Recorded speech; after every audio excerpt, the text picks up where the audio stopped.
ECDL Advanced Access Lesson 23, Applying a Primary Key.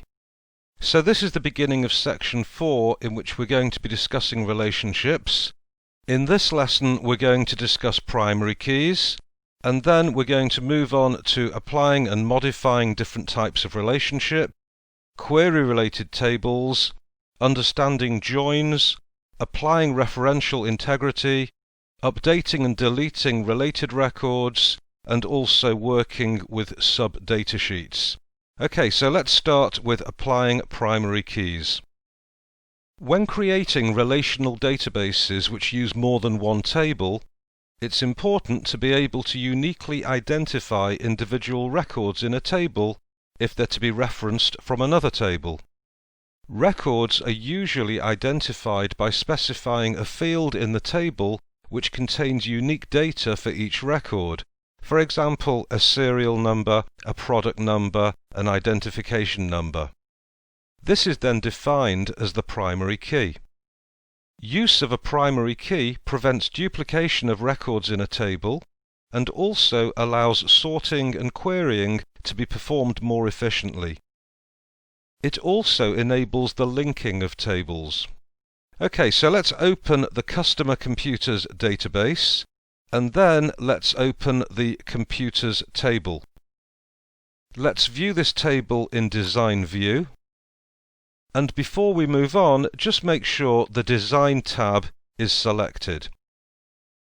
Click in the Model field, and then click on the Primary Key button, which you'll find within the Tools section.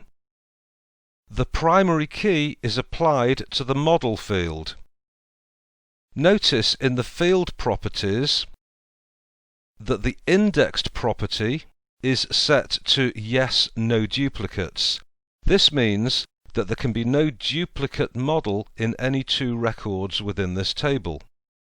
Well, this is obviously a bad choice for the primary key field, as it's likely that there'll be more than one record in the table for any particular model of computer.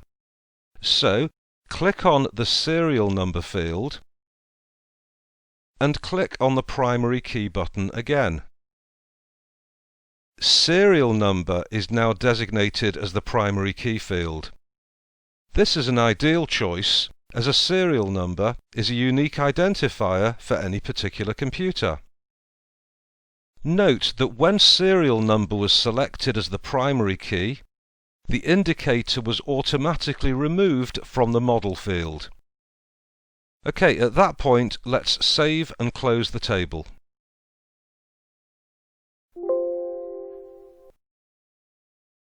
Now let's open the repairs table, again in Design View.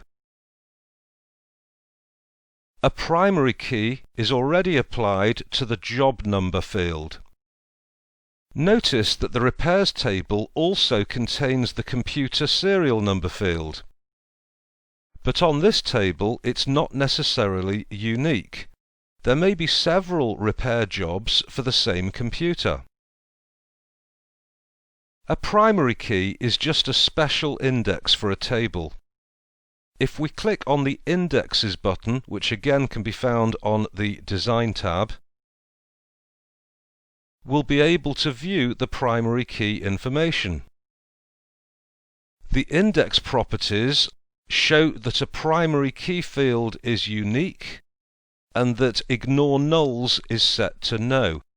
This means that as well as being unique, a primary key field cannot be left blank in a record.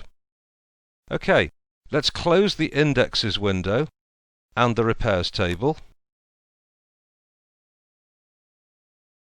and then save the Customer Computers database, because we're going to need this as the starting point for the next lesson, in which we're going to discuss applying relationships. Okay, I look forward to seeing you then.